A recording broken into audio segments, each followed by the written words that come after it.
The moon hung low in the night sky, its pallid glow casting a feeble light upon the graveyard that sprawled before me. I stood at the entrance, peering through the wrought iron gate into a realm of shadows and silence. The air was thick with an unspoken darkness, and a shiver crept down my spine as I hesitated to step beyond the threshold. I had come to the graveyard seeking solace, a quiet place to reflect on the recent loss of my dear grandmother. The gravestones, weathered by time and adorned with lichen, stood like silent sentinels in the pale moonlight. As I moved deeper into the cemetery, the crunch of gravel beneath my shoes echoed like a mournful dirge. The graveyard was a labyrinth of forgotten stories, each tombstone marking the final resting place of someone who had once walked the earth. I felt a strange connection to the departed souls, a somber camaraderie that transcended the boundary between the living and the dead. Little did I know that the veil between the worlds was thinner than I could have ever imagined. A chill settled in the air as I approached a particularly ancient section of the graveyard. The tombstones here were worn smooth by centuries of wind and rain, their inscriptions faded into obscurity. I felt an inexplicable pull toward a dilapidated mausoleum nestled in the shadows. The heavy stone door stood slightly ajar, beckoning me with a cold and silent invitation. Against my better judgment, I pushed the door open, its rusty hinges groaning in protest. The interior was engulfed in darkness, a suffocating blackness that seemed to consume all light.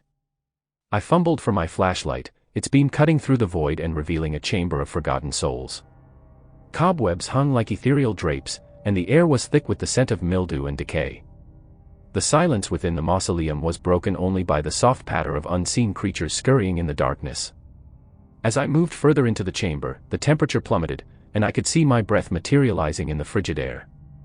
A low whisper, almost imperceptible, slithered through the darkness. It was a voice that seemed to carry the weight of sorrow and longing. I strained to listen, my senses heightened in the oppressive stillness.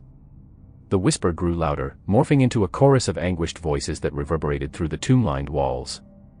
A flicker of movement caught my eye, and I turned to see shadows dancing upon the walls. The silhouettes of figures, both ethereal and grotesque, twisted and contorted in a spectral waltz. My heart raced as I witnessed the shadows taking form, their features emerging from the darkness with hollow eyes that stared into the depths of my soul. A name echoed through the chamber, a name that sent a shockwave of recognition through me. It was my grandmother's name, spoken in a lament that seemed to pierce through the fabric of reality. I stumbled backward, my pulse quickening, as the shadows closed in around me. The temperature continued to drop, and the air became dense with an otherworldly energy. I could feel the gaze of unseen eyes upon me, their collective sorrow and despair pressing down like an invisible weight. The whispers intensified, their words now forming a mournful symphony that echoed through the recesses of my mind.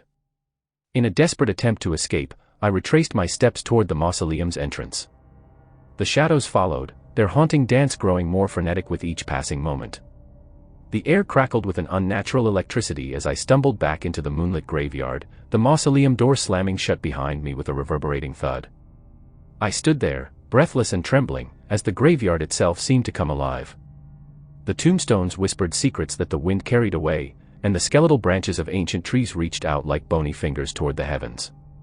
The moon, now shrouded in an ominous haze, cast an eerie glow upon the gravestones, each one a silent witness to the spectral dance I had unwittingly joined. A cold wind swept through the graveyard, carrying with it the anguished voices of the departed. I felt a presence lingering in the shadows, a residual energy that clung to the air like a ghostly afterimage. With a final glance back at the mausoleum, I turned away, haunted by the knowledge that I had glimpsed a realm where the boundaries between life and death blurred into an eternal dance of shadows. The air was heavy with the scent of damp earth and decay as I stepped through the rusted iron gates of the old cemetery. The moon hung low in the ink-black sky, casting long shadows that danced across the weathered tombstones like ghostly specters. I shivered involuntarily, my breath visible in the cold night air.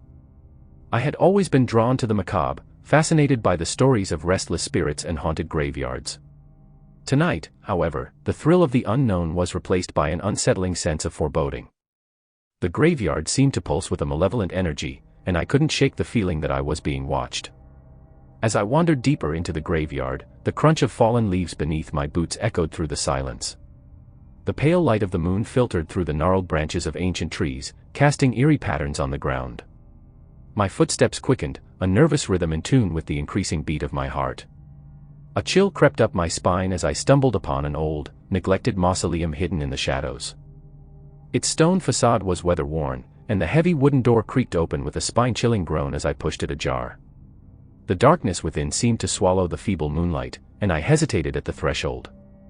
Against my better judgment, I stepped inside. The air inside was thick and stifling, like a suffocating blanket wrapping around me. The dim light of my flickering flashlight revealed rows of dusty coffins lining the walls, their lids adorned with intricate carvings of long-forgotten faces. The silence was oppressive, broken only by the distant hooting of an owl.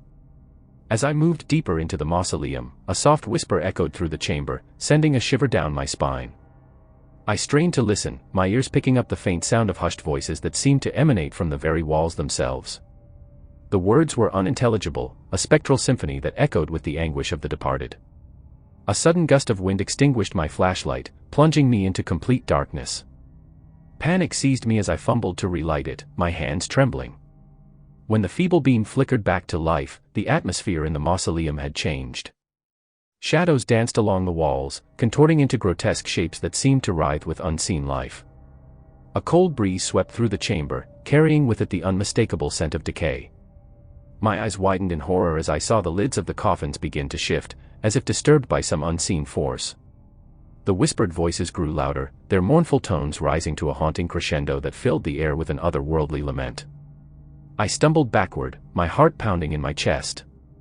The walls of the mausoleum seemed to close in on me, their stone surfaces pulsating with an otherworldly energy. The faces carved into the coffins contorted into expressions of agony, their eyes following my every move. I felt the weight of unseen eyes upon me, an oppressive gaze that bore into the very core of my being. In a desperate bid to escape the suffocating darkness, I sprinted towards the door. The whispers rose to a deafening cacophony, a chorus of tormented souls pleading for release. As I crossed the threshold and stumbled back into the moonlit graveyard, the mausoleum door slammed shut behind me with a force that echoed through the night. I stood there, gasping for breath, my eyes fixed on the mausoleum that now seemed to pulse with an unholy energy. The graveyard itself seemed to come alive, the tombstones casting elongated shadows that danced in a macabre ballet. The air was thick with the lingering echoes of the tormented whispers, a haunting reminder that I had trespassed into a realm beyond the living. With a final glance back at the mausoleum, I fled the graveyard, my footsteps echoing through the night as I left the spectral voices behind.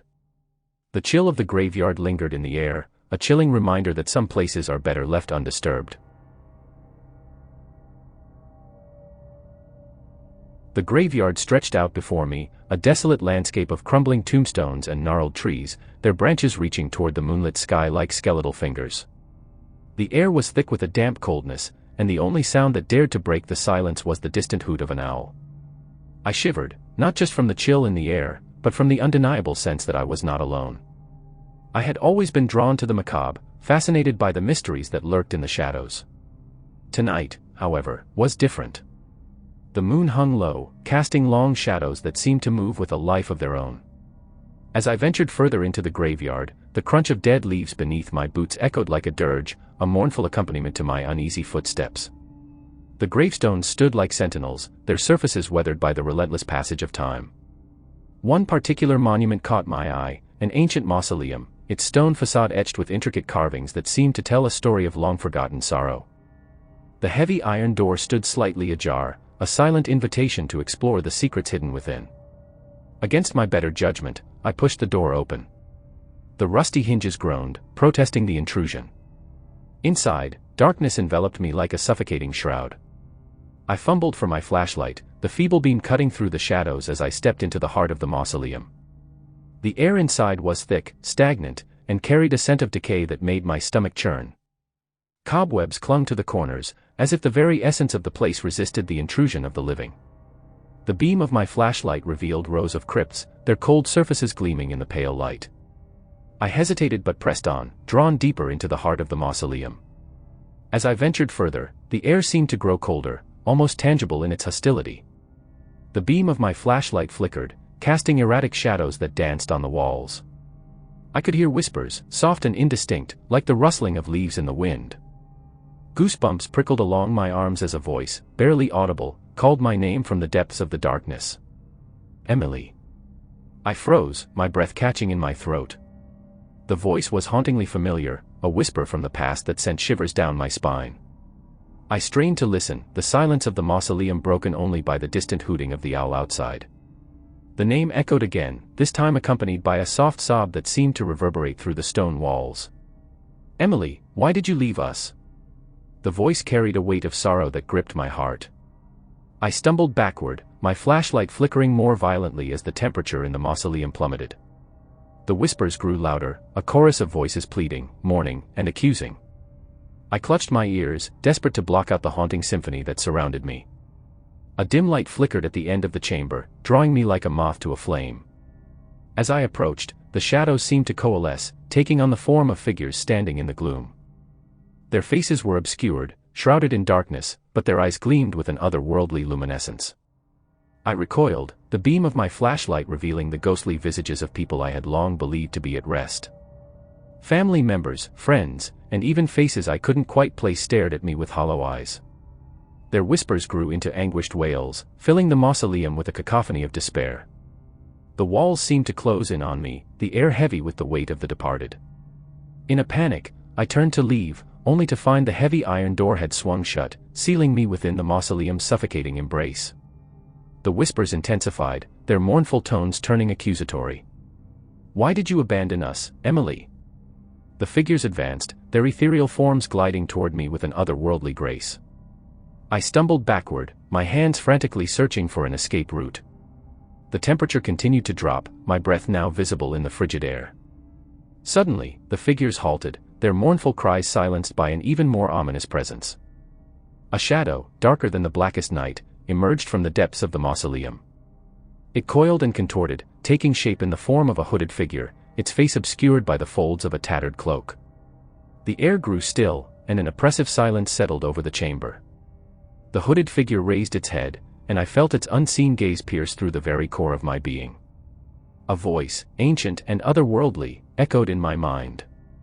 "You trespassed into the realm of the forgotten, Emily. Now, you must face the consequences." The figures closed in, their spectral hands reaching toward me. I screamed, a sound that echoed in harmony with the anguished chorus around me. The hooded figure extended a skeletal hand, and the world blurred as a chilling wind enveloped me. When my senses returned, I found myself standing outside the mausoleum, the graveyard bathed in the soft glow of the moon. The iron door stood firmly shut, as if it had never been opened. The air was still, and the whispers had ceased. I stumbled away from the mausoleum, my legs heavy and my heart pounding. The graveyard, once shrouded in an eerie quiet, now seemed to breathe with an unsettling energy. The memory of the haunting figures and their mournful cries lingered in my mind, a chilling reminder that some secrets are better left buried in the cold embrace of the graveyard.